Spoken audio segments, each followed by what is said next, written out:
안녕하세요. 명로진입니다. 별난 독서 문화체험장 입문 강좌 그 두 번째 시간을 시작하겠습니다. 오늘은 코로나 시대의 행복, 상대를 배려하는 소통이라는 주제로 이야기를 나눠볼까 합니다. 우리가 참 2년 동안 코로나 때문에 얼마나 고생을 많이 했습니까? 이제는 위드 코로나 시대가 새로 열렸습니다. 정부에서도 위드 코로나를 준비를 해서 프로그램을 내놓고 우리 국민들도 이제는 좀 익숙한 상황에서 코로나와 함께 독감처럼 지내야 되는 것이 아닌가 그런 생각이 듭니다. 얼마 전에 열렸던 도쿄올림픽에 대해서 말씀을 드리고 싶습니다. 지금 나와 있는 이 마라톤 선수를 혹시 아십니까? 이 선수는 한국 선수입니다. 아닌 것 같죠? 한국 선수 맞습니다. 이 선수의 이름은 오주한. 그 이름의 뜻은 한국을 위해 뛴다 이런 뜻입니다. 뛸 주자에 대한민국의 한자를 썼어요. 나라 한자를 썼습니다. 자, 이 오주한 선수는 케냐 태생입니다. 케냐 태생인데 우리나라의 마라톤 감독님에 의해 발탁이 돼서 훈련을 하다 보니 아무래도 케냐보다는 우리나라에서 더 많은 지원을 할 수 있을 것 같다. 그래서 이 선수는 아예 귀화를 했습니다. 그러니까 대한민국 국적을 취득을 했죠. 그리고 국내 대회, 각종 대회에 나가서 좋은 성적을 거뒀습니다. 그러니까 지난 여름에 열렸던 도쿄 올림픽에서 얼마나 기대를 많이 했겠습니까? 우리가 마라톤에서 올림픽 금메달 딴 게 언젠가요? 1992년이 유일합니다. 그때 황영조 선수가 스페인에서 몬주이 건덕을 넘어서 금메달을 따지 않았습니까? 물론 어떤 분들은 반박을 하시겠죠. 무슨 소리냐? 1936년에 송기정 선수가 땄다. 맞습니다. 그러나 공식적으로 아쉽게도 안타깝게도 송기정 선생은 대한민국 국적이 아니었습니다. 어디 국적이었겠습니까? 재팬 국적이었습니다. 일장기를 달고 가지 않았습니까? 이 통탄한 일 아닙니까? 지금 몇십 년이 100년 가까이 지나서 통탄할 일이죠. 그렇죠? 그런데 어쨌든 한민족으로선 손기정, 황영조가 유일합니다. 금메달은 유일해요. 그런데 이제 오주환 선수가 대한민국 국적을 가지고 도쿄올림픽에 출전을 했고 출전하기 전에 많은 사람들이 기대를 했습니다. 드디어 우리가 금메달을 따겠다. 올림픽에서. 물론 마라톤 세계 선수권 대회나 무슨 보스턴 마라톤 대회 이런 데서는 금메달 많이 땄죠. 그러나 올림픽에서는 대한민국 국적으로 금메달 딴 경우가 드물기 때문에 이제 오주환 선수에게 기대를 많이 했습니다만은 13km 지점에서 기권을 합니다. 왜? 허벅지에 갑자기 통증이 생기기 시작해서 계속 쥐가 나는 거죠. 쥐가 난다는 것은 근육에 지속적인 통증과 염증이 발생하는 거기 때문에 거기서 빨리 치료를 하거나 멈추지 않으면 어떻게 됩니까? 근육 마비 증세가 생길 수가 있습니다. 그럼 이를 악물고 뛰어야 될까요? 이 악물고 할 게 따로 있지. 네? 다음에 올림픽에 또 나가면 돼요. 사실 올림픽은 한 40 가까이까지도 나갑니다. 마라톤은. 기권을 했습니다. 도저히 안 되겠다. 물론 출전하기 전에는 제가 한국 국적으로 처음 출전하는 올림픽이기 때문에 이번에 꼭 금메달을 따서 고마운 한국에 보답을 하겠습니다 라고 인터뷰를 하고 갔어요. 그리고 오주환 선수의 평소 성적이 굉장히 높았습니다. 이 42.19km의 평균 성적과 속도가 이번에는 상황이 허락한다면 오주환 선수가 분명히 금메달을 따겠다라고 기대를 했습니다만 13km에서 기권을 합니다.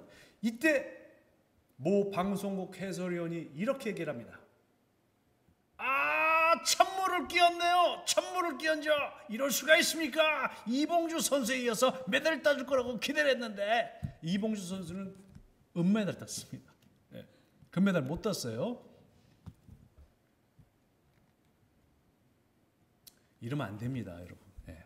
제가 오늘 소통에 대해서 얘기를 하려고 하는데 지난 시간에도 제가 말씀드렸잖아요. 찬물을 끼얹네요. 찬물을 끼얹어. 이 주체가 누구예요? 누가 찬물 끼얹었어요? 오주환 너가 왜 찬물 끼얹냐 이거야. 나는 기대 많이 하고 있는데 네가 왜 찬물 끼얹어? 오주환 선수가 잘못했다는 뉘앙스잖아요. 우리가 좀 더 좋은 소통을 위해서는 이렇게 말하면 안 되나요? 오주환 선수가 어디 아픈가요?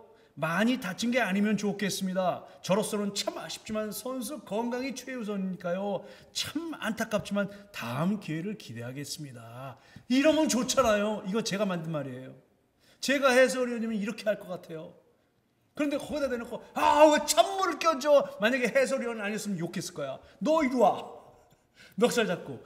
여러분, 실수라는 거는 병가에서는 상사라고 합니다. 병가지 상사. 상사란 무슨 말이냐? 늘 있는 일이에요. 늘 있는 일. 사람은 질 수도 있고 이길 수도 있어요.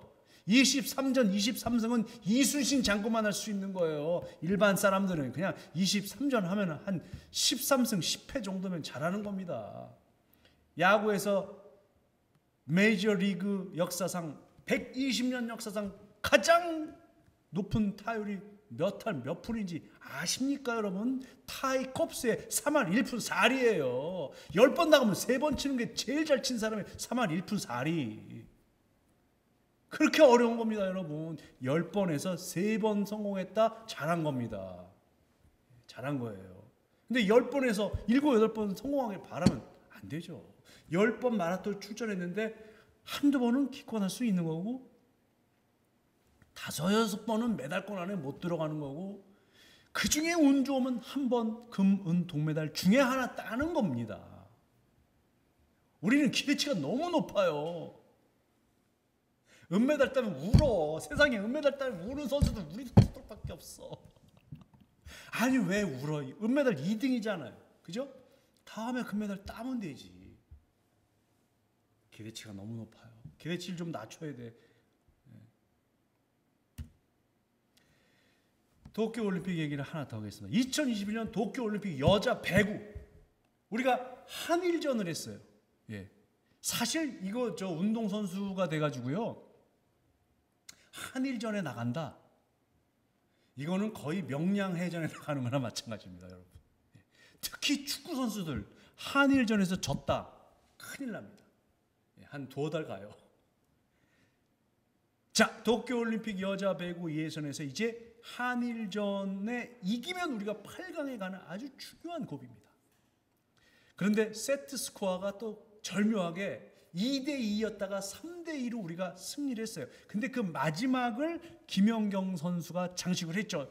강스파이크를 해서 우리가 이겼어요. 그런데 이때 또 흥분한 뭐 방송국 아나운서 너무 흥분했어. 이렇게 얘기합니다. 블로킹이란 블로킹은 다 맞고 중요한 순간에 다 해줍니다. 에이스가 무엇이고 세트가 무엇인지를 보여줬습니다. 우리에게 이런 선수가 있습니다. 이런 선수를 우리가 갖고 있어요. 대단합니다. 김연경 선수가 혼자 다 했어요. 배구 혼자 하냐? 배구 혼자 해? 이러지 맙시다. 우리 이러지 맙시다. 아니 김연경 선수 잘했지. 잘했어. 그러면 나머지 5명은 뭐야? 김연경 선수가 혼자 다 했어요. 나머지 선수는 죽으라는 거예요 그럼? 나머지 선수 가만히 있었어? 이러면 안 돼요 여러분. 제가 이 방송국 사장이라면 시켜줄 리도 없지만 저는 언어 교육부터 다시 합니다. 배구라는 건 6명이 하는 경기예요. 그리고 6명 이외에도 후보 선수들이 그 배수가 진을 치고 있고 언제든지 다치거나 부상했거나 뭐가 컨디션이 되면 바꿔줄 수 있는 그런 상비군들이 있어야 유지가 되는 겁니다. 그런데 혼자 다 했다뇨. 혼자 다 했다뇨. 예? 이거는 조금 오바예요. 나머지 선수들을 무시하는 그런 멘트 아닙니까 이거는. 그러면 너 같으면 그러면 어떻게 할래? 이렇게 또 물으실 수도 있겠지만 다 좋아요. 기왕이면 이렇게 멘트하면 어떻겠습니까? 이번 도쿄올림픽에 참가한 우리 여자 배구 대표팀 여러분 정말 모두 다 애썼습니다. 김연경 선수가 잘 리드를 해서 우리가 좋은 성적을 거뒀고 그 김연경 선수 이외에 다른 모든 선수들도 정말 애썼습니다. 이렇게 하면 좋잖아요. 이렇게 하면은 김연경 선수가 아무리 날고 뛰는 재주가 있어도 혼자 1대 6으로 싸우면은 100점 100패지. 안 그렇습니까?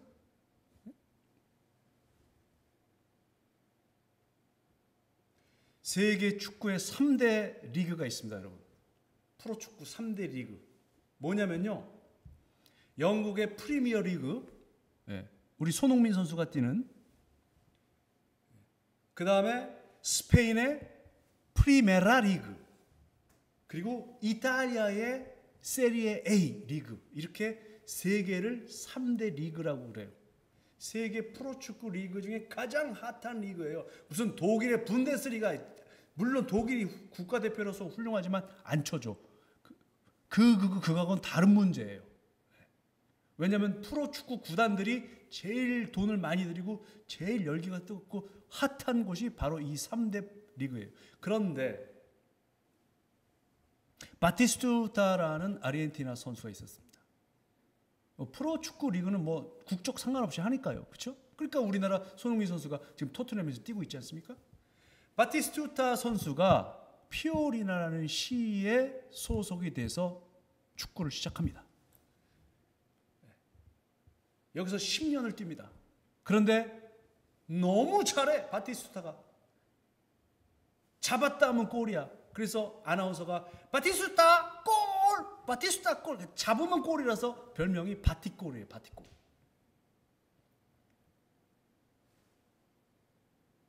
연봉이 해마다 올라갑니다. 매년 최우수 선수가 돼요. 근데 문제는 뭐야? 팀이 약해. 바티만 잘해. 그래서 우승을 한 번도 못해. 프로축구 선수가 아무리 날고 기어도 프로는 11명이 뛰는 거기 때문에 아무리 바티가 골을 많이 넣어도 우승을 못해, 팀이. 그래서 바티스투타는 자기를 키워준 이 팀을 떠나서 그 당시에 최고 구단 AS 로마로 갑니다. 왜? AS 로마는 우승을 많이 해봤어. 그래서 이제 더 여기서 머뭇거리면 나 곧 은퇴해야 되는데, 이제 허벅지에 힘도 빠져가는데 언제 우승 반지 껴볼 거야. 그래서 피오리나 시민 여러분, I'm sorry. 저는 이제 이적합니다. 그러면 보통 우리 같으면 저 배신자 그럴 텐데 그때 시민들도 또 수준 높은 반응을 보여줬어요. 그래, 너가 그동안 우리 팀을 위해서 8년 넘게 뛰었지만 그 최고 성적을 우리가 너 없을 때는 바닥을 겼는데 너 덕분에 이만큼 올라왔으니까 이제는 가서 우승을 해라. 바티스투타가 AS 로마를 이적을 합니다. 자, 이제는 AS 로마에 갔으니까 우승을 해야지. 근데 첫 경기 상대가 누구야? 피오리나 팀이야. AS 로마와 피오리나 팀 붙었는데 AS 로마가 1대 0으로 이겼습니다. 누가 넣었어? 바티가 넣었어. 보통 우리가 골을 넣으면 골 세리머니를 하죠. 그렇잖아요? 골을 넣었으면 확 이러잖아요. 골 넣으면은. 그런데 바티스타가 자기가 10년여를 머물러 있었던 피오리나를 상대로 골을 넣었으니까 지게 생겼으니까 골을 넣고 골이 들어가는 걸 확인하는 순간 고개를 떨구고 뒤로 돌아서 쓸쓸히 자기 자리로 갔다는, 그래서 그 고개 떨구는 모습이 이탈리아 스포츠 신문의 일면에 실렸습니다. 제목이 뭔지 아십니까? 라 로맨티코 울티마 바티스투타. 마지막 로맨티스트 바티스투타. 사람이 이렇게 멋있어요. 네? 자기가 친정팀으로 뛰었던 피오리나와 상대해서 내가 비록 골을 넣고 이겼지만 같이 뛰던 선수들이 져서 실망하는 모습을 보고 골이 들어가고 실망하는 모습을 보고 환호하지 못하고 고개를 떨구고 뒤로 돌아서 가는 모습. 이게 얼마나 낭만적입니까? 그래서 어떻게 됐어요? AS 로마는 결국 바티스투타 덕에 또 잘 뛰는 그만한 선수들이 있어서 우승을 합니다. 결국 바티스투타는 은퇴하기 전에 우승 한번 해보는 거죠. 그래서 단체 경기라는 건 내가 아무리 잘해도 내 주위에 도움을 주는 사람들, 나와 함께하는 사람들이 없으면은 결국 마지막 골인 승리를 못하는 것이 법칙입니다. 이게 스포츠만 그렇겠습니까, 여러분? 조직도 마찬가지고 회사도 마찬가지고 가족도 마찬가지죠. 가족에서 아무리 아버지가 돈을 많이 벌어오고 능력이 있어도 집에서 돈이 새고 있으면 어려운 거죠. 바꿔서 뭐 아빠만 돈 법니까? 엄마도 돈 벌지. 엄마가 아무리 돈 벌어도 아빠가 맨날 놀고 있으면 그것도 안 되는 거고, 엄마 아빠가 아무리 잘해도 자식들이 망나니면 또 안 되는 겁니다. 예. 팀으로 가는 겁니다. 누구 하나가 잘한다고 되는 게 아닙니다. 그걸 우리가 마음에 새기고 있다면 너무 한 사람만 잘했다고 하지도 않을 것이고 너무 한 사람만 비난하지도 않을 거라고 저는 생각을 합니다. 골 때리는 그녀들이라는 프로가 있습니다. 예. 속어가 아닙니다. 정말 있어요, 이런 프로가. 여자 축구에 대한 프로그램입니다. 이 뭐 연예인들이라든지 뭐 개그맨, 뭐 가수, 또 국가대표 축구 선수들의 부인 이런 분들이 나와서 진짜 축구 경기를 합니다. 이거 리얼이에요, 실제 상황이에요. 그래서 자기들끼리 팀을 짜서 뭐 공도 넣고 뭐 리그를 짜서 뭐 우승도 하고 이러는 거예요. 그런데 여기에 나오는 감독들이 다 특징이 있어요. 아주 명감독들이죠, 명감독. 예를 들어서 이영표 감독, 아주 이 양반은 덕장이에요. 골을 먹었다, 실수를 했다, 괜찮아, 집중, 괜찮아야 이 사람은 무조건. 그에 반해서 이천수 감독, 거기 나오면 안 되지, 이거고. 또 김병지도 약간은 자극을 주는 그런 스타일. 언지야, 나오지 말고. 원래 이름이 은지인데, 골키퍼 이름이 은지인데 언지야, 항상 언지가 돼. 그래서 이제 이게 뭐 약간 코믹스럽게 나오는 겁니다. 자, 최진철 감독은 그럼 어떤가? 최진철 감독은 침묵. 그러다가 하프타임 때 딱 자극적인 말을 한마디 합니다. 그런데 이게 참 재미있는 게요, 리더가 어떤 말을 하느냐에 따라서 후반전의 경기 내용이 완전히 달라집니다. 정말 깜짝 놀랐어요. 예를 들어서 이 최진철 감독은 한국에 있는 외국인 여성들로 구성된 팀을 꾸렸어요. 그 팀의 이름이 월드 클래스예요. 자기들이 회의를 했어. 우리 팀 이름 뭘로 할까? 우리 뭐 파라과이에서 오고 뭐 멕시코, 미국, 뭐 영국에서 왔으니까 우리는 월드 클래스라고 지어요. 좋다, 월드 클래스. 실제로 막 열심히 뛰고 잘 뛰어. 근데 전반전에 한 골을 먹었어.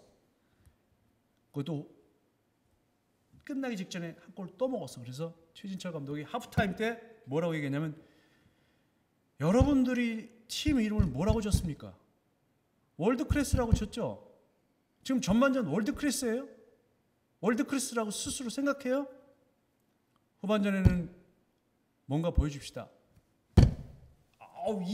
딱 이렇게 말하니까 이 선수들이 정말 눈빛이 달라지면서 후반전에 골을 넣습니다. 말 한마디가 이렇게 달라지는 거예요. 제비 한 마리가 날아온다고 봄이 오는 것은 아니다. 행복은 습관이 만든다.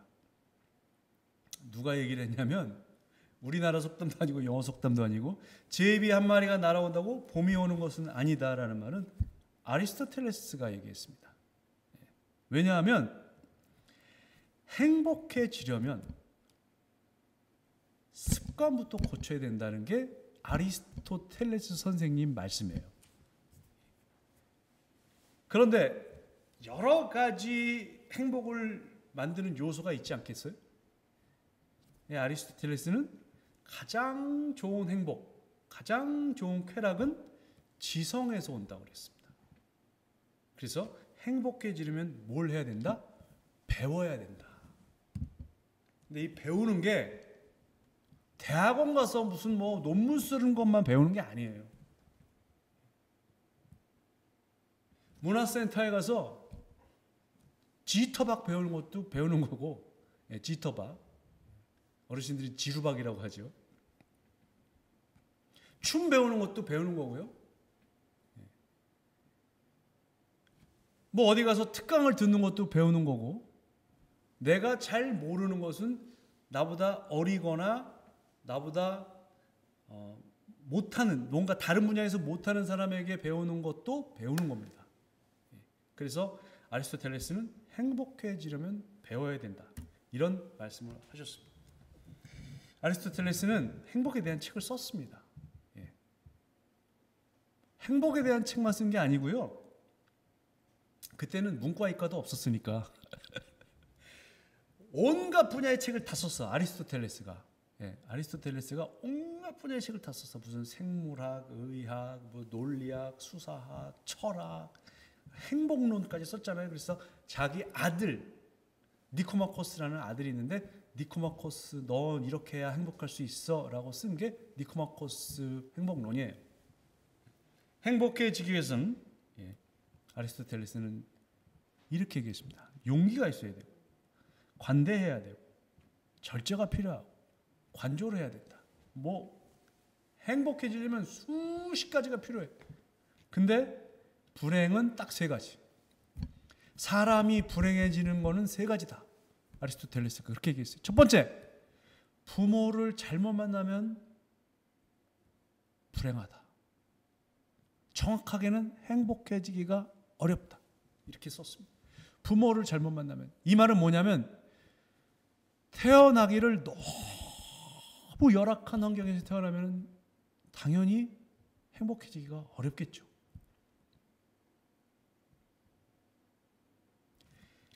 태어나기를 잘 태어나서 30, 40이 됐는데도 잘 살고 있다. 괜찮은 거예요. 그리고 당연한 거예요. 부모가 뭐 재산을 한 100억을 물려줬다. 태어나 보니까 내 통장에 100억이 꽂혀 있네? 어머나?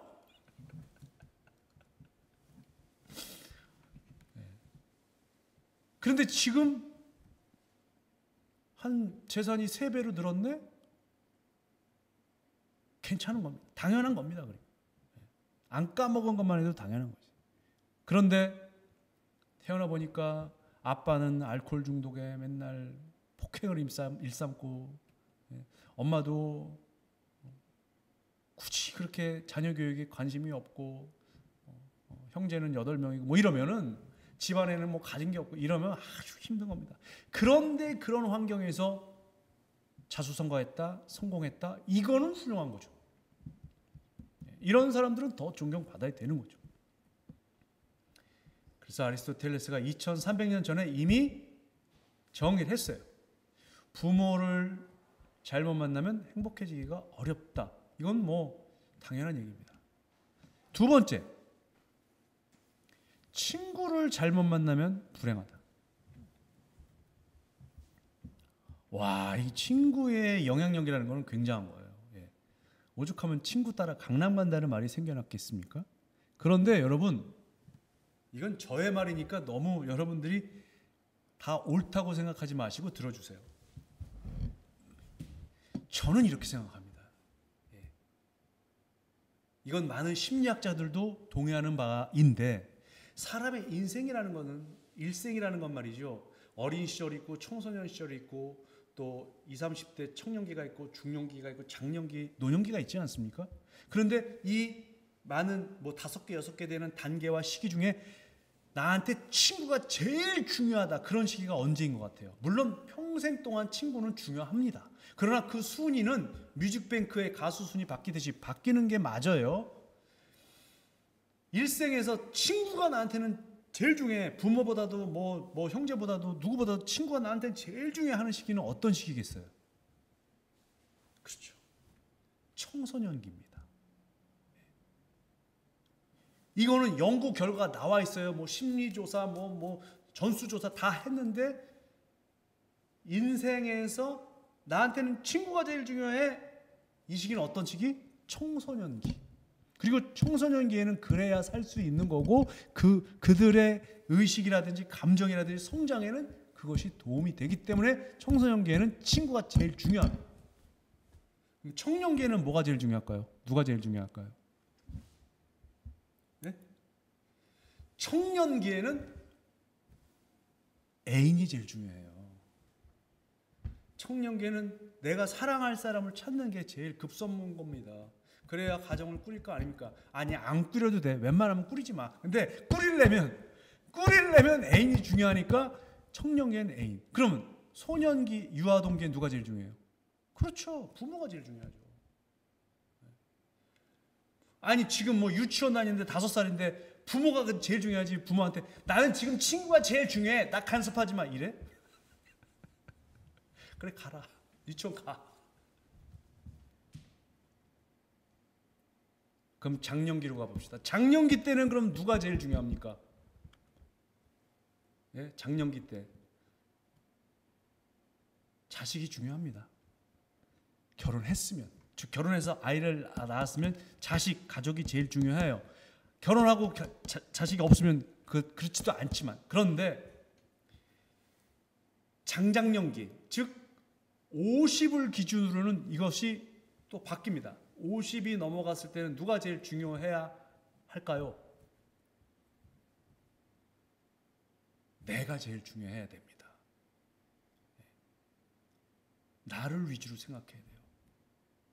그래서 내가 50이 넘었는데, 만 50세 넘었는데 밤 10시에 친구가 전화한다고 나가고 이러면 된다? 안 돼.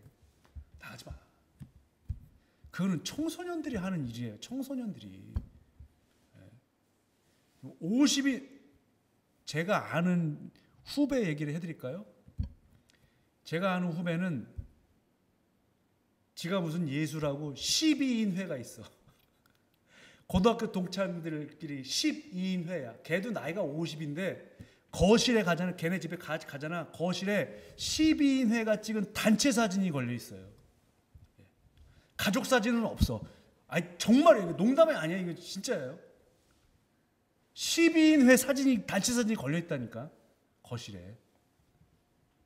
그 친구는 왜 그럴까요? 아직까지 정신이 청소년기에 머물러 있기 때문에 그런 거예요. 분명히 아셔야 됩니다. 물론 중요하지. 중요해. 친구 중요해. 그리고 친구를 위해서는 정말 좋은 친구는 일생 끝까지 가는 겁니다. 근데 이제는 내 생의 중심을 나로 방향을 틀어야죠. 50이 넘었으면. 왜?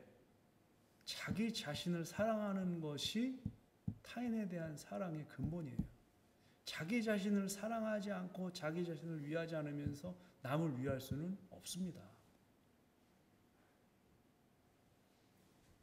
아리스토텔레스가 말하는 세 번째 불행은 뭘까요?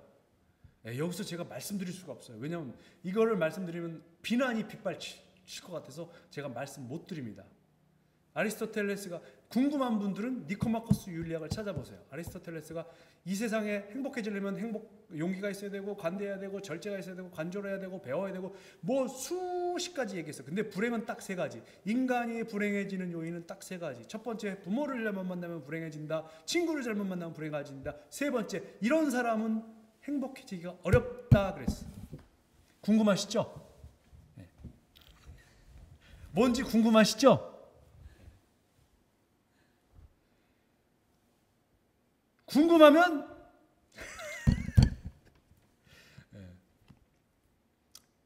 요거는 편집에서 자른다는 것을 전제로 하고 말씀드릴게요. 니코마코스 윤리학에서 아리스토텔레스가 이런 사람은 불행하다의 세 번째는 뭐라고 했냐면 못생긴 사람은 불행하다라고 했어요. 정말로. 정말 웃기죠? 정확한 원문은 이렇습니다. 못생기게 태어난 사람은 행복해지기가 어렵다. 예, 찾아보세요. 그 원문은 그렇게 되어 있습니다. 그래서 제가 아니 이 천하의 철학자 아리스토텔레스가 왜 이런 얘기를 했을까? 예? 왜 이런 얘기를 했을까? 그런데 2300년 전으로 우리가 한번 돌아가 봅시다. 돌아가 보면은 아테네의 최고의 미남이 있어요. 아테네 그 소크라테스 시절에 소크라테스의 제자가 플라톤이고 플라톤의 제자가 아리스토텔레스지 않습니까? 소크라테스 시절에 아테네 전체에서 최고의 미남 있어요. 누구냐면 이름이 알키비아데스라는 사람이에요. 알키비아데스. 소크라테스보다 나이가 한 20살 정도 어린 청년인데 이 청년이 얼마나 잘생겼는지 아테네의 남녀노소가 다 알키비아데스 손 한번 잡으려고 줄을 섰다는 얘기가 있습니다. 그리고 실제로 알키비아데스의 동상이 아직까지도 남아 있습니다. 이 강의를 다 듣고 한번 인터넷에서 찾아보세요. 그런데 알키비아데스가 어떻게 생겼냐면 잘 들어보세요. 알키비아데스 동상이 아직도 남아 있어요. 예. 머리는 약간 곱슬이고 그리고 고개가 항상 이렇게 그 그리스 시대의 미남들 동상들 보면 이렇게 똑바로 있는 동상은 하나도 없어. 살짝 꼬아 이렇게. 항상 그래. 그리고 알렉산더 있죠. 알렉산드로스. 그 알렉산더 대왕. 네? 알렉산더 대왕에 대한 묘사가 지금 기록이 남아 있는데 거기에도 보면은 알렉산더 대왕은 굉장히 미남이었는데 항상 고개를 살짝 기울이고 다녔다고 그래요. 그러니까 여러분 외모에 자신이 없으면은 이렇게 다니지 말고 이러고 다니세요. 아시겠죠? 그게 미인의 조건 중에 하나야. 그리고 알렉산드로스 대왕은 얼굴이 하였다. 그래서 내가 자외선 차단제 열심히 바르는 거예요 지금. 예? 얼굴이 까마면은 물론 블랙 이즈 뷰티풀 그건 다른 거. 태어나면서부터 그런 건 나는 예쁘다고 생각해요. 아름답다고 생각했는데 알렉산드로스는 살짝 끼우리고 얼굴이 하얗고 세 번째는 뭐냐? 좋은 냄새가 났다. 기록이 남아 있어요. 지금 거기 기록이. 그리고 네 번째 조건은 치아가 똑바랐다. 여러분 생각해 보세요. 예? 지금부터 2300년 전에 그리스에 치과가 있어 뭐가 있어. 그러니까 치아가 고른 사람이 별로 없어요.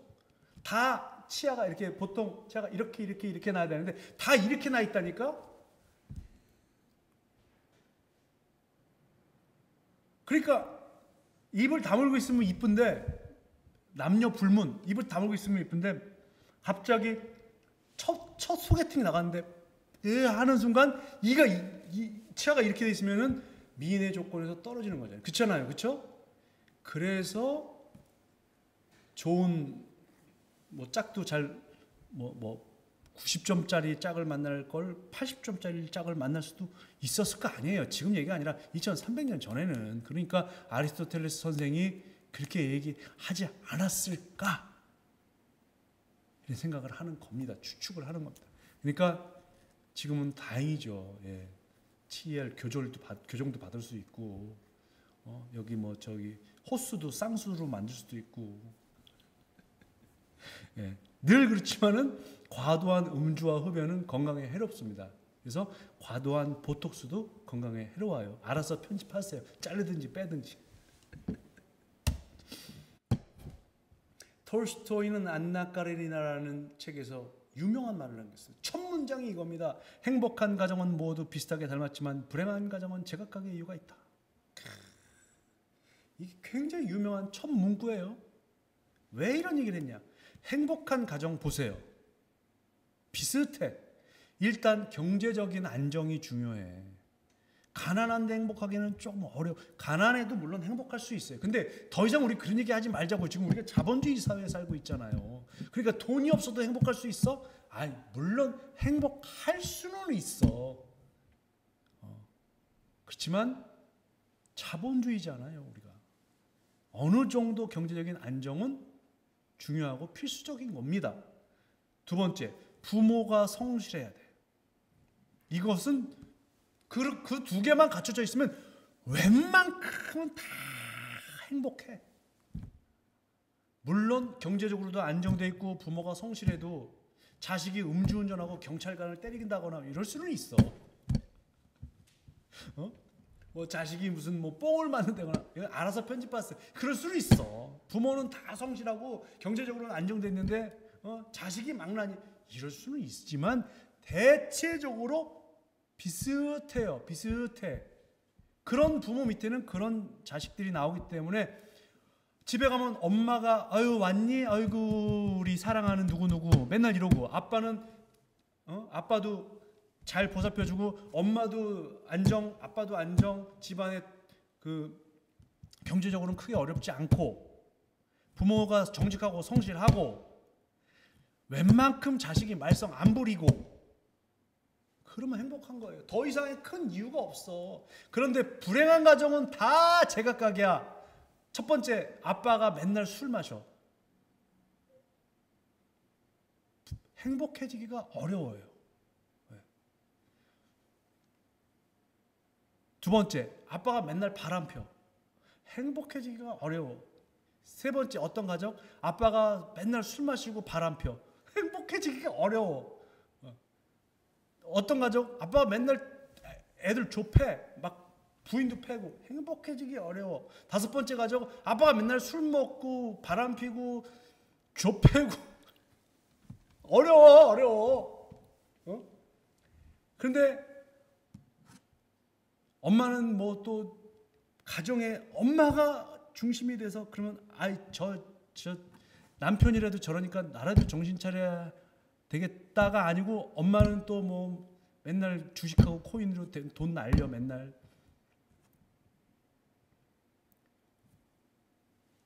자식은 음주운전에 경찰을 패. 자식은 또 공부를 하라는 공부를 안 하고 맨날 딴 것만 해. 그러면 맨날 게임만 해. 그러면 차라리 너가 그러면 게이머가 돼. 근데 게이머가 되라고 하니까 또 그러면 엄마가 아빠가 하라고 하니까 딴 거 해야지. 그러면서 또 청개구리 노릇을 해. 불행한 이유는 수십 가지, 수백 가지.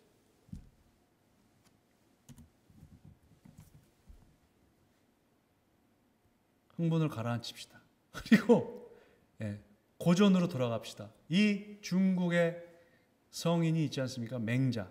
아성이라고 그래요. 성인의 버금간다고 그래서 아성입니다. 성인은 공자고 맹자도 성인의 공자에 버금간다. 맹자는 군자에게는 세 가지 즐거움이 있다고 그랬어요. 첫 번째는 원문을 말씀드리면 군자에게는 세 가지 즐거움이 있는데 왕이 되는 것은 그 즐거움이 아니다. 왕 필요 없다 이거야. 첫 번째, 부모가 생존하고 계시고 형제 무탈하는 것이 첫째예요. 즉 내 가족이 건강해야 돼. 탈이 없어야 돼.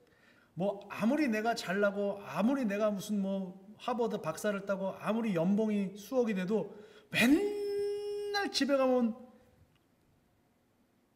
엄마 아빠가 병원비로 돈이 많이 나가고 맨날 집에 가면 남편이 알아 누워 있고 맨날 집에 가면 아내가 무슨 암에 걸려 있고 맨날 집에 가면 자식들이 무슨 어디 부러져 있고 절대 행복할 수 없어요. 첫 번째, 하늘과 세상에 부끄러움이 없는 것이 두 번째. 중요한 거죠. 내가 돈도 잘 벌고 집에 어머니, 아버지, 아내, 자식 다 건강해. 근데 내 주 수입이 마약이야. 안 돼. 잠을 못 자, 밤에. 왜? 상대편 마약 조직에서 언제 나를 죽일지 몰라. 이거 불안해서 잠을 어떻게 자? 못 자. 세 번째는 천하의 영재를 가르치는 것이 셋째다. 이건 물론 뭐 맹자 선생님의 말씀이겠죠. 즉 가족이 건강하고 첫 번째 두 번째, 부끄러움이 없는 것. 정직해야 돼요, 사람은. 사회적으로 무리를 일으킨다거나 부정부패를 저지른다거나 그래서는 행복할 수가 없다는 것이 맹자 선생님 말씀이에요. 우리 근처에서 찾아볼 수 있는 한 가지 예를 들어보겠습니다. 제가 최근에 읽었던 책의 저자에 대한 얘기인데 10년차 아나운서인 임희정 씨라는 분이 있습니다. 이분은 광주 MBC와 제주 MBC를 거쳐서 현재는 프리랜서 생활하고 있고 글도 쓰고 강의도 하고 행사 MC도 하시는 이런 분인데 이분이 이제 나는 겨우 자식이 되어간다라는 책을 냈습니다. 이 책을 왜 냈냐면은 임희정 아나운서의 어머니는 초등학교만 나온 주부시고요. 아버지는 어떤 분이냐면 일용직 노동자입니다. 즉 막노동을 하시는 분이에요.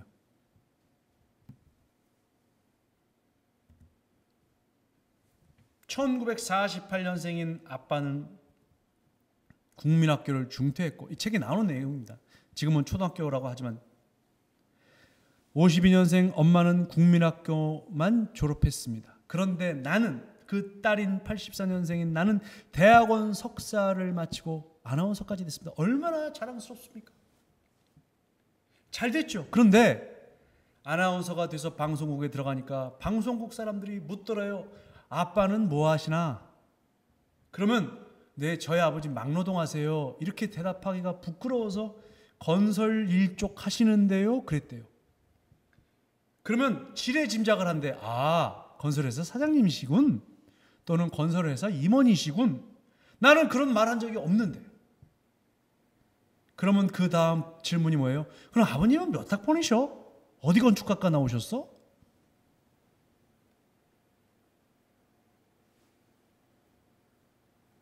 여러분 제발 좀 부탁 좀 드릴게요. 잘 모르는 사람한테 아버지는 뭐 하시노? 이런 거 묻지 마세요. 왜 물어요? 예? 아니 무슨 뭐 영화 친구야? 친구에 보면은 거기 김광규라고 그 양반이 학교 선생으로 나지 남자 고등학교 선생으로 나와가지고 시험 한번 잘못 보면 애들 지난번보다 시험 잘못 본 놈들 나와라. 그러면 딱 여기 뺨 딱 치고 너희 아버지 뭐 하시노? 이거 물어보잖아요. 그죠? 예, 저희 아버지 회사 다니는데요. 그래, 너희 아버지는 회사 다니면서 하루 종일 일하는데 너는 성적이 이게 뭐고 자스까? 그러면 딱이 탁. 너희 아버지 뭐 하시노? 우리 아버지 건설회사 사장입니다. 그래 자스가 너희 아버지는 건설회사 사장님으로 찰나가는데 너는 이거 뭐고 자스가? 또 맞아. 장동건 차례가 왔어. 장동건 아버지는 뭐예요? 장동건 아버지는 조폭이에요. 진짜로. 너희 아버지 뭐 하시노? 우리 아버지 조폭입니다. 난 그게 왜 이렇게 웃긴지. 우리 아버지 조폭입니다. 그런데 이 선생님은 아주 그 훌륭한 선생님이야. 안 쫄아. 그래. 너희 아버지는 조폭이고 열심히 사람들 패고 다니면서 나름 잘 사는데 넌 자식아 이거 뭐고? 뭐라고 해도 맞아. 뭐라고 해도. 예. 잘못된 거예요. 잘못된 선생님상을 그리려고 그 시를 집어넣은 겁니다. 아니 아버지가 뭐 하는 게 나랑 무슨 상관이야 도대체. 지금 21세기예요 여러분. 여러분이 만약에 회사의 임원이나 사장님이시라면 신입사원한테 너희 아버지 뭐 하시나 묻지 마세요. 왜? 내가 어떤 12층짜리 건물에 들어갔는데 그 건물 한쪽에 조그맣게 회사를 열었어. 직원 뭐 한 20명이야. 근데 신입 직원 들어왔어. 함부로 다르다가 너희 아버지 뭐 하시노? 우리 아버지 이 건물주인데요. 그럼 어떡하려고? 예? 그 다행이라고 해야 될지 불행이라고 해야 될지 모르겠지만 어쨌든 세상이 바뀌었습니다, 여러분. 제가 앞서도 언어 대화라는 얘기를 했지만 말 한마디 굉장히 조심해야 됩니다. 몇 학번이에요? 묻지 마세요. 대학 안 나온 사람 많아요. 왜 당연히 대학을 나왔다고 생각하세요? 그럼 내가 하버드 박사야. 처음 만나는 사람한테 저기 그 박사 논문은 뭐 쓰셨어요? 이렇게 물어보면 좋아? 응? 뭐라고 생각해? 또라이 아니야? 그렇게 생각합니다. 다 왜 자기 입장에서 생각해? 왜? 제가 오주환 선수 얘기도 해드렸지만 오주환 선수는 케냐 출신이에요. 예. 인종을 따지면 흑인종이죠. 그 사람한테 왜 이렇게 까매요? 그런 말은 물어보는 게 아닙니다. 네. 세상이 바뀌었어요.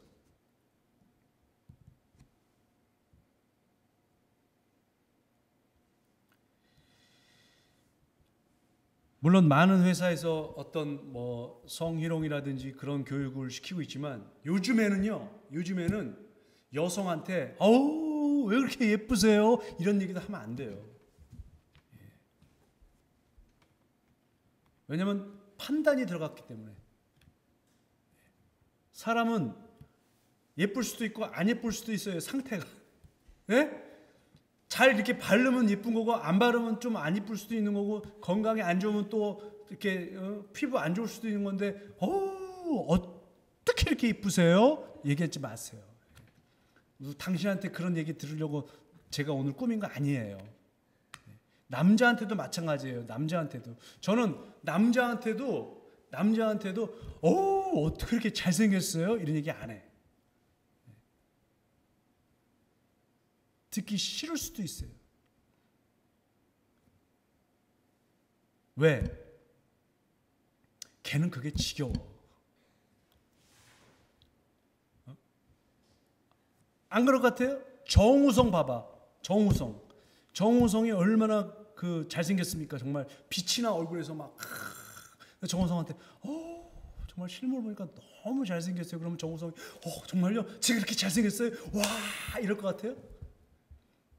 정우성은 5살 때부터 귀에 못이 박히도록 들은 말이 그거예요.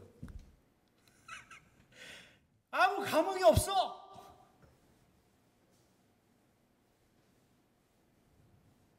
차라리 기억에 남으려면 정우성한테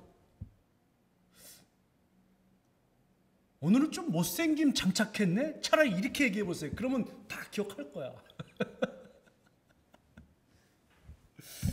자, 외모가 어떻다, 잘생겼다, 못생겼다, 뭐가 어디가 낫다, 살이 쪘다, 빠졌다, 다 필요 없어. 아무리 다이어트를 이 사람이 지금 열심히 해가지고 지난번에 봤을 때는 120kg인데 요번에 보니까 80kg야. 와, 어떻게 이렇게 살 빠졌어? 저는 그런 얘기 안 합니다. 진짜로. 대신 뭐라고 하냐면 이런 얘기는 하죠. 제가 지난번에도 말씀드렸지만 아이메시지를 쓰면 돼. 아이메시지. 네 잘못이 아니야. 그렇다고 네가 잘난 것도 너 탓이 아니고 네 덕이 아니야. 그냥 내가 느낌만 말하면 돼. 와 보기 좋다. 내가 너 보니까 보기 참 좋다. 이러면 돼. 누가 뭐래? 오 보기 참 좋아요. 참 멋져요. 여기까지. 아시겠죠? 예, 제가 뭐 너무 가르치는 것 같아서 죄송한데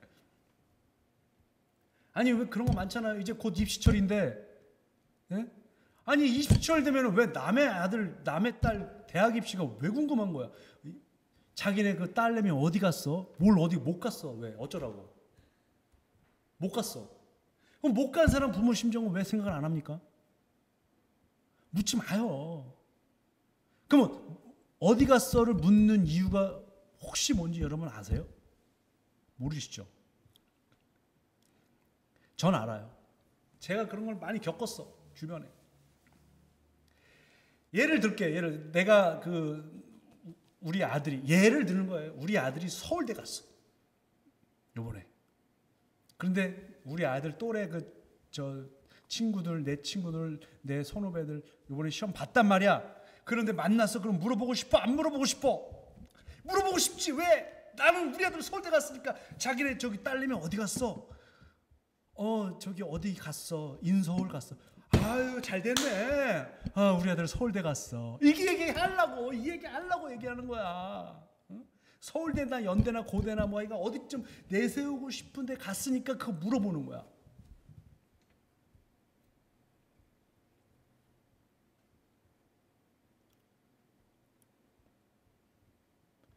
피차 우리 이렇게 물어봅시다. 제가 말씀을 드릴게요. 제일 고수는 아예 안 묻는 거. 묻지 마. 내 얘기도 하지 마. 우리 아들 서울대를 100번 가서도 얘기를 하지 마. 어차피 돌고 돌아서 들어가게 돼 있어, 얘기가. 그러면 나중에 그 사실을 알았을 때 그 사람 입장에서 나를 생각하면 어떻게 생각하겠어? 와, 그렇게 자랑할 거리가 있는데도 나한테 얘기를 안 했어. 뭔가 갑자기 내가 이 고수가 되는 느낌이 되는 거잖아요. 그죠? 인생의 고수. 와, 대단하다. 자랑할 게 있는데 자랑을 안 해. 고수예요. 두 번째는 그냥 건강하냐, 잘 지내냐, 이 정도만 물으면 되지. 건강하면 됐지. 논어에서 공자 선생님이 이렇게 얘기합니다. 맹무백이라는 친구가 공자 선생님한테 찾아와서, 제자인데, 선생님 어떻게 하는 게 효도입니까? 물어보니까 공자 선생님이 그저 몸이 다치지 않는 것이 효도예요. 부모는 오직 자식이 다치지 않을까를 걱정한다네. 이런 얘기를 합니다. 임희정 아나운서는 책에 이런 얘기를 썼습니다. 나는 막노동하는 아버지 아래 잘 자란 아나운서 딸이다. 한글조차 익숙하지 않은 부모 아래서 말을 업으로 삼는 아나운서가 됐다. 내가 이렇게 잘 성장할 수 있었던 건 정직하게 노동하고 열심히 삶을 읽어낸 부모를 보고 배우며 알게 모르게 체득한 삶에 대한 경의가 있기 때문이다. 매일 새벽 4시 반에 일어나 공사장을 향하는 아버지와 가족들을 위해 묵묵히 돈을 아끼고 쌀을 씻었던 어머니를 생각하면 매 순간 나는 그것이 무엇이든 열심히 하지 않을 수가 없었다. 그래서 대학원까지 나옵니다. 그런데 임희정 아나운서가 열심히 노력하고 공부도 했지만 이렇게 어려운 환경에 있는 사람에게는 항상 조력자가 필요합니다. 임희정 아나운서가 대학원까지 갔는데 대학원 학비가 많잖아요. 그런데 대학을 졸업을 하고 이제 취업을 준비를 하면서 아나운서가 되기로 결심을 합니다. 그런데 아나운서 학원의 학원비가 230만 원이에요. 근데 아나운서 학원을 다니면서 준비를 해야 시험을 볼 거 아닙니까? 그런데 230만 원이 없죠. 집에도 없어. 그래서 포기를 하고 있었는데 어느 날 임희정 아나운서가 다니던 대학에 어떤 목사님이 찾아와서 저처럼 이렇게 특강을 했어요. 강의를 했어요. 그 강의의 내용은 뭐냐면 꿈을 잃지 마세요. 그 강의를 듣고 강의가 끝나자마자 임희정 아나운서가 달려갑니다. 달려서 그 자판기에서 시원한 800원짜리 오렌지 주스를 한 캔을 뽑아요. 뽑아서 목사님한테 갖다 드립니다. 목사님, 오늘 말씀 너무 잘 들었어요. 목사님이 팍! 아우, 시원해. 잘 마셨어. 학생 이름이 뭐야? 저 4학년 임희정이에요. 아, 그래. 아이고, 그래. 어디 살아? 예, 저 성남 살아요. 나도 성남 사는데 언제 한번 나한테 연락해. 내가 밥 한번 사줄게. 목사님이 명함을 줍니다. 임희정 아나운서가 책에 쓴 내용이에요. 그래서 임희정 아나운서가 전화를 해서 목사님이 맛있는 밥을 사주고 이야기를 나누는데, 그래, 그럼 희정이는 이제 졸업반이면은 뭘 할 거야? 예, 저 아나운서가 되고 싶어요. 그래. 아유, 희정이는 목소리도 좋고 아주 멋지니까 아나운서가 되겠네. 준비는 잘 돼가고 있어? 근데 그게 왜? 학원에 등록해야 되는데. 그럼 등록을 왜? 하면 되지. 그런데 생각보다 학원비가 너무 비싸더라고요. 그래? 아나운서 학원비가 그렇게 비싸? 얼만데? 230만 원이래요. 꽤 되는구나. 그렇구나. 그렇게 얘기를 하고 헤어졌습니다. 헤어졌는데 다음 날 전화가 와서, 희정아, 너 계좌번호 좀 불러라. 네? 계좌번호 왜요? 글쎄, 불러봐. 임희정 학생의 은행 계좌로 230만 원이 입금이 됩니다. 목사님이 보내준 거예요. 생판 모르는 남이지만 조력자가 돼서 그 230만 원으로 등록을 해서 열심히 준비를 해서 아나운서 시험에 합격을 합니다. 그 어렵다는 아나운서 시험. 여러분, 세상의 이치가 흔히 우리는 give and take라고 알고 있죠. 아닙니다. take and give도 있어요. 먼저 일단 230만 원 받고 자기가 잘 돼서 아나운서가 돼서 그 목사님에게 고맙다고 말 한마디 하는 거 먼저 받고 테이크하고 기부하는 거 아닙니까? 그런 이치도 있는 겁니다. 세상에 내가 누구를 도와주면서만 사는 건 아니에요. 누군가 나를 이렇게 잘 도와줄 때 내 삶이 빛날 수도 있는 겁니다. 근데 엄밀히 생각해 보면은 먼저 이미정 아나운서가 뭘 주긴 줬죠. 뭘 줬어요? 800원짜리 오렌지 주스를 줬잖아요. 그러면서 자기의 마음을 터놨기 때문에 생판 모르는 목사님이 도와준 거죠.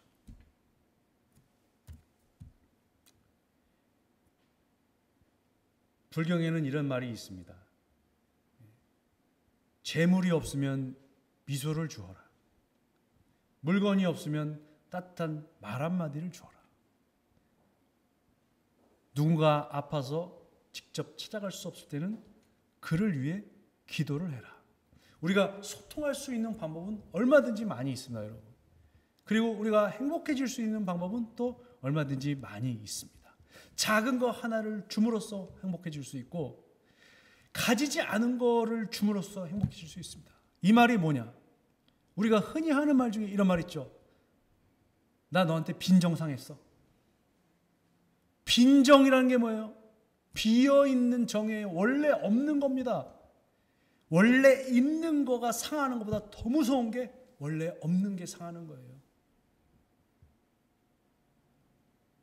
100만 원을 빌려서 못 갚은 것보다 없는 마음, 빈정 상하는 게 더 무서운 겁니다. 그런데 그 빈정이 상하는 게 뭐예요?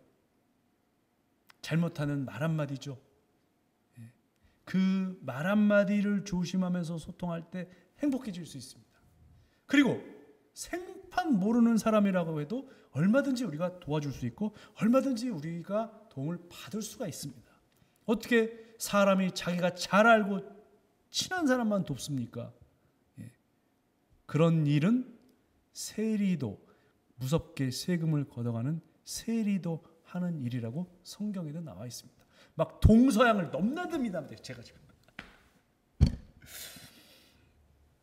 오늘 그래서 여러분들에 대한 제 강의 주제는 어떻게 작은 일들로 행복해질 수 있는가 였습니다. 오늘 여러분들이 미소를 잃으셨다면 지금 이 시간 이후 만나는 사람에게 한번 미소를 지어 보십시오. 따뜻한 말 한마디 한번 건네보십시오. 그리고 감사하다는 말 한마디 한번 건네보십시오. 그것이 오늘 하루의 여러분의 행복을 책임질지도 모릅니다. 이렇게 저의 부족한 강의를 들어주신 여러분들에게도 또 행복하고 감사한 마음을 품으면서 오늘 저의 부족한 강의를 마치도록 하겠습니다. 감사합니다.